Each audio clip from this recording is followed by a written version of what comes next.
Retest are reversal లేదా direct buying. Market ఇలా ఎళ్ళిపోయింది.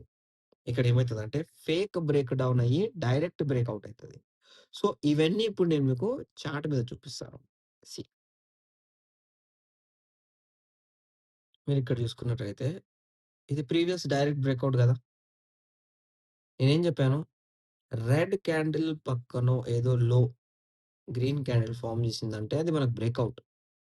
అదే బ్రేక్‌ఔట్ సేమ్ క్యాండిల్ ఉండాలి. రెడ్ క్యాండిల్‌తో గ్రీన్ క్యాండిల్ రిజెక్షన్. ఇది డైరెక్ట్ బ్రేక్‌ఔట్. ఇది డైరెక్ట్ బ్రేక్‌ఔట్ ఎందుకయిందంటే మార్కెట్ ఒక రేంజ్ నుంచి ఫాల్ అయింది కాబట్టి మార్కెట్ సపోర్ట్ తీసుకోవాలంటే కూడా ఇదే గదా లెవెల్. దట్స్ వై ఇది మనకొచ్చేసి డైరెక్ట్ బ్రేక్‌ఔట్. ఇప్పుడిక్కడ మీకు ఒక అనాలిసిస్ ఇస్తాను. ఇప్పుడు మార్కెట్ అయితే క్లోజ్ ఉంది. అనాలిసిస్ మీరిక్కడ చూసుకున్నట్టయితే ఇది డైరెక్ట్ బ్రేక్ డౌన్ లెవెల్. అర్థమైందా? రేపు మార్కెట్ ఇక్కడ ఎక్కడైనా లెవెల్ బ్రేక్ చేసిందనుకోండి, ఇది యాక్ట్ చేసేది డైరెక్ట్ బ్రేక్‌ఔట్ లెక్కనే యాక్ట్ చేస్తది. ఇది మీరు అబ్జర్వ్ చేయండి రేపటి మార్కెట్‌లో.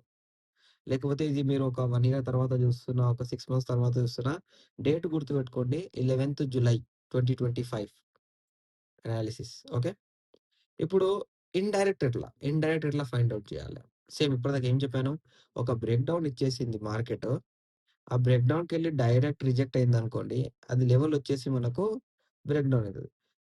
ఇప్పుడు ఆ బ్రేక్ చేసిందనుకోండి, అదేం చేస్తదంటే indirect break down level act as direct breakout level. ఇప్పుడు డైరెక్ట్ బ్రేక్‌ఔట్‌లో అంటే ర్యాలీస్ మీద ర్యాలీ, ర్యాలీస్ మీద ర్యాలీ అంటే మార్కెట్ ఇవ్వదు. మీరు ఎక్కడైనా చూసుకోవచ్చు మార్కెట్ అంత ర్యాలీ ఇవ్వదు. మీకంత ర్యాలీ కావాలంటే మనము ఆలోచించేసుకోవాల్సిందే మన దిమాగ్‌లో.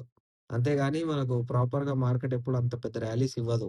ఇక్కడ ఎంత ర్యాలీ ఇచ్చింది మనకు మీరు గుర్తుపెట్టుకుంటే 56,885 అంటే 900 అనుకోండి. లగ్‌భగ్ 300